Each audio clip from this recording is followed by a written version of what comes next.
Improvement from Shadur today, coach, huh? Yeah, let's see. I mean, man, those rookies leading everything. That's why they won 3 games. This team ain't going to be close this game. Aaron Rodgers, I'm fascinated by that. I love seeing it. I mean, let's say what it is, right? When you look at it, it's all about Myles Garrett. Going back to this game to look forward, you're talking about the Cleveland Browns being able to just win 3 games. Rightfully so, Rex. They're going to be a team to reckon with down the road by having this young roster. You watch with teammates or you watch them at home? Nah, I'm trying to make it out of here so I can call Shadur real quick and make sure he can get it done. So I'll probably just be, Shedeur, I know you don't listen, but please, every time your team wins a game, please use we and us. That's it. That's coming from a veteran coach. Let's state the obvious here. Rex Ryan, amongst other NFL analysts, have voiced their opinion about Shadur. But if I'm Shedeur Sanders, I will implement we, not me. It's easy for an individual to take on the praise and making it about him. And I don't think that that's the case for Shadur. Yeah. Hear that out. Because the amount of maturity that shifted, this is the same individual that was miming in front of the camera a couple weeks ago to the person that was saying certain things that you would expect from a backup quarterback. But now the person that we're seeing poised, he's been here before. He's well and capable of being what we need him to be. But now, as you have more success, understand the political aspect that's needed in order for you to be a true leader in the locker room as an NFL quarterback. Movement from today, coach. Huh? Yeah. Let's see. I mean, man, are those rookies leading everything? That's why they won 3 games. This team ain't going to be close this game. I know you don't listen, but please, every time your team wins a game, please use we and us. That's it. So, don't skip a single second of this video. And if this story touches your heart, give it a like, subscribe to the channel, and let us know in the comments. Where are you watching from? Let's begin. Let me tell you exactly what Rex Ryan said, because I need you to hear this clearly before we go any further. A former NFL head coach, a man who's supposed to have credibility when it comes to evaluating talent, went on national television and said he wanted to see Shedeur Sanders throw an interception. And then he wanted to see if Shadur would even try to make a tackle afterward. That's what he said.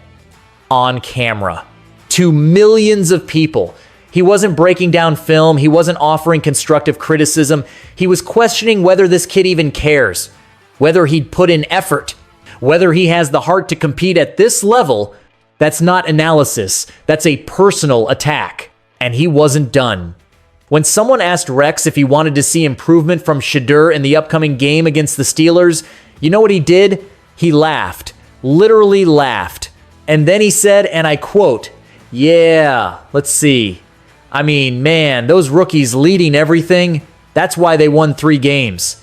This team ain't going to be close this game." Read that again. Let it sink in. Rex Ryan looked into that camera and told the world that the Cleveland Browns had no chance. None. He dismissed Shadur. He dismissed the rookies. He dismissed the entire organization, all because he wanted to hype up Aaron Rodgers and the Pittsburgh Steelers. And then Sunday happened.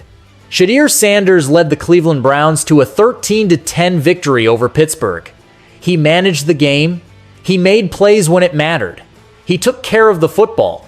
And when the clock hit 0, the Steelers, the team Rex was so confident in, were eliminated from playoff contention. Let me say that one more time for the people in the back. The rookie quarterback that Rex Ryan mocked on national television just ended Pittsburgh's season. That's not just a win. That's poetic justice. That's a young man answering disrespect with results. That's a statement game, not for the Browns, not for the franchise, but for Shedeur Sanders himself. He didn't have to say a word. The scoreboard said everything. And now, where's Rex Ryan? Why has he been so quiet since that final whistle blew? Where's the follow-up segment? Where's the accountability? Because when you go on TV and guarantee a blowout, and then the team you clown sends your favorite squad home for the winter, you owe the audience an explanation. But we're not going to get one. Because that's how this works. The media gets to talk reckless, and when they're wrong, they just move on to the next topic. No apology, no correction, no ownership. Not today, not in this video. Because we're here to do what Rex Ryan refuses to do, tell the truth. And the truth is simple. Shedeur Sanders just made him look like a fool. But Rex wasn't the only one with something to answer for. And what I'm about to show you next, it goes way deeper than one bad take on TV. Here's what I need you to understand. What Rex Ryan said wasn't a football take. It wasn't film study. It wasn't analysis. It was personal. Think about the words he chose. He said he wanted to see Shadur throw an interception and then watch whether he'd even try to make a tackle. Stop right there. What is that really saying? He's not questioning Shedur's arm strength. He's not breaking down his footwork or his pocket presence. He's questioning his effort, his competitive fire, his willingness to fight. He's calling the kid soft without saying the word. He's implying that Shedeur Sanders doesn't care enough to chase down a defender after a turnover. That's not a scouting report. That's character assassination. And you know what? I'm not the only one who sees it. Ryan Clark, a former NFL player, a man who actually knows what it takes to compete at this level, called it out directly. He said, if Rex doesn't like the kid, just say that. Stop pretending this is about football. Stop hiding behind fake analysis when the real issue is something else entirely. Because anyone who watched Shedur's press conferences, anyone who's paid attention to how he carries himself, should walk away thinking that's a good kid. Whether you believe he's a franchise quarterback or not, the character attacks don't match the reality. But Rex isn't alone. This is bigger than one man with a microphone. Look at how the media has treated Shadur since the moment he entered the NFL conversation. Every interview circles back to his father. Every discussion includes the word entitled. Every win gets an asterisk. Every loss gets magnified. Meanwhile, other rookie quarterbacks get patience. They get grace. They get the benefit of the doubt. They get analysts saying, he's still learning, and give him time. But Shadur, he gets mocked on national television before the game even kicks off. That's the double standard. That's the pattern. And once you see it, you can't unsee it. This kid has been held to a different standard from day one, not because of what he's done on the field, but because of who his father is. The assumption was already made. The narrative was already written. And no matter how many games he wins, no matter how many clutch throws he makes, there's a segment of the media that refuses to give him credit. They don't want to admit they were wrong. They don't want to acknowledge that maybe, just maybe, Shedeur Sanders earned his spot. So instead, they keep moving the goalposts. They keep questioning his heart. They keep pretending this is about football when everyone watching knows it's not. But here's the thing. The disrespect didn't stop with the media. It went deeper than hot takes and television segments. It reached all the way into NFL front offices. And what I'm about to tell you about the Pittsburgh Steelers, it's going to change the way you see this entire situation. Now, let me tell you something that should make your blood boil. An insider came forward and revealed something absolutely explosive about the Pittsburgh Steelers and the 2025 NFL Draft. And I need you to hear this word for word. If he would have fallen to the 7th round, the Steelers weren't drafting Shedeur Sanders. Let that sink in. The 7th round. The last round of the entire draft. Even if Shedeur Sanders was sitting there as the clear best player available, even if every other team had passed and he was right there for the taking, Pittsburgh still wasn't going to call his name. Why? The insider continued. Whatever the evaluation was, whatever decision was made, he was not going to be the quarterback picked, drafted, or called by Mike Tomlin. Because of talent or because of the hoopla they felt like came with it? There it is. The truth nobody wants to say out loud. The Pittsburgh Steelers made a football decision based on everything except football. They didn't pass on Shadur because of his arm. They didn't pass because of his reads or his processing speed. They passed because he's Deion Sanders' son. They didn't want the spotlight. They didn't want the cameras. They didn't want to deal with Coach Prime's presence around their franchise. That's not evaluation. That's bias. That's discrimination. That's a billion-dollar organization letting perception override talent. And let's talk about the irony here. The Steelers have been searching for a quarterback for years. They've cycled through aging veterans, recycled backups, and developmental projects that never developed. They've been desperate for an answer at the most important position in sports.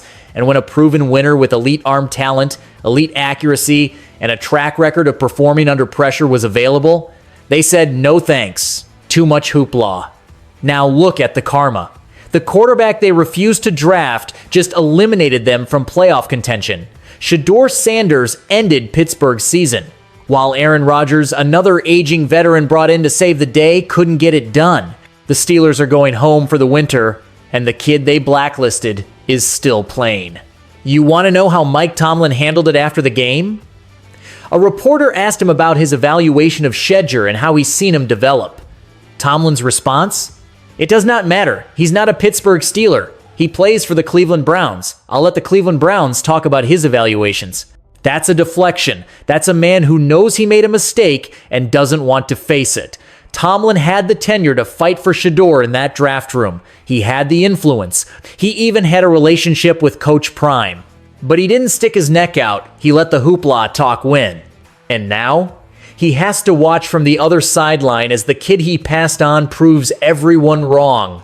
But while all this was happening, while the media was lying and the front offices were discriminating, there were people who actually believed in Shadur. And what happened before that Steelers game? That's the part of the story that's going to hit different. But while Rex Ryan was on TV talking trash, something beautiful was happening behind the scenes. At 6:30 inches the morning before the sun even came up, Shedeur Sanders' phone rang. It was Tyler Snoop Huntley. The Ravens had just clinched their playoff spot the night before, and Snoop hadn't even gone to sleep yet. He was too excited, too hyped, and the first thing he wanted to do was call Shedeur Sanders before the biggest game of his rookie season. Think about that for a second. Snoop Huntley could have been celebrating with his team, he could have been sleeping, he could have been doing literally anything else. But at 6:30 a.m., he picked up the phone to encourage a rookie quarterback on a different team. That's not a former teammate making a courtesy call. That's a brother checking on his brother. And here's how Shadur described it. I called him and I'm like, dang, bro, why are you still up? And he was like, bro, I'm excited, bro. He was excited they just got the win. And he definitely had words of encouragement for me. But then Shadur said something that stopped me in my tracks. He said Snoop did nothing but speak life into me, and I truly appreciate him for that. Speak life into me. When's the last time you heard an NFL player talk like that? When's the last time you heard a rookie quarterback in the middle of the most difficult season of his life publicly acknowledge the people pouring positivity into him? That's vulnerability. That's maturity. That's real. A reporter asked how their connection developed so quickly, and Shadur's answer tells you everything you need to know about who he really is. I think because I'm always smiling and he's always smiling. And then we just talk, and just had conversations about God and why he feels like he was sent here. Just to give me them words of encouragement, to keep me going, and understand his story, and understand how things panned out for him. So he always told me, be ready. And anytime I talk to him, he's always positive. People with the same vibe usually get along with each other.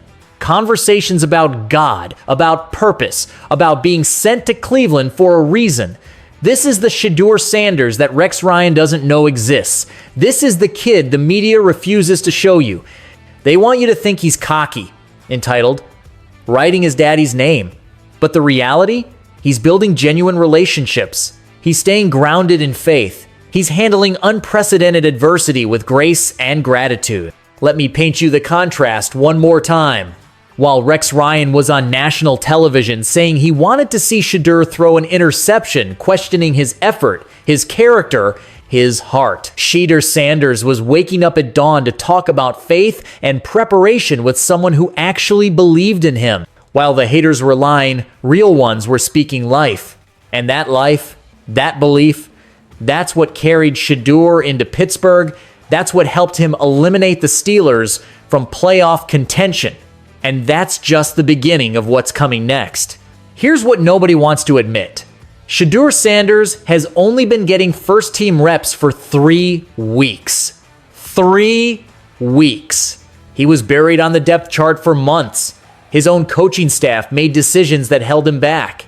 He was given almost no runway to develop, no chance to build chemistry with the starters, no opportunity to prove himself until injuries and desperation forced their hand. And in those 3 weeks with zero preparation, zero investment, zero support, he's done what nobody else on that Browns roster could do. He's moving the offense. He's getting them into the red zone. He's winning games that nobody, and I mean nobody, thought Cleveland could win. The analysts said it best. The main thing for Shedeur is to show that he is QB1 going into next year. So he is still playing for something. And that's exactly what's happening right now. Every snap is an audition. Every drive is a statement. Every win is proof that the league got it wrong. Because let's be real about what we're watching. This isn't just a rookie trying to survive. This is a young man rewriting his entire narrative in real time. He's not out here managing games and handing the ball off. He's making throws. He's extending plays. He's showing the arm talent, the processing speed, and the competitive fire that should have made him a first-round pick. Remember, the adjustment period for rookie quarterbacks is brutal. We've seen it with everyone. Even the great ones need time. But Shadur, he got 3 weeks of first-team reps and immediately started producing. What happens when he gets an actual offseason? What happens when he gets real coaching? What happens when an organization actually invests in him instead of working against him? Let me remind you what just happened.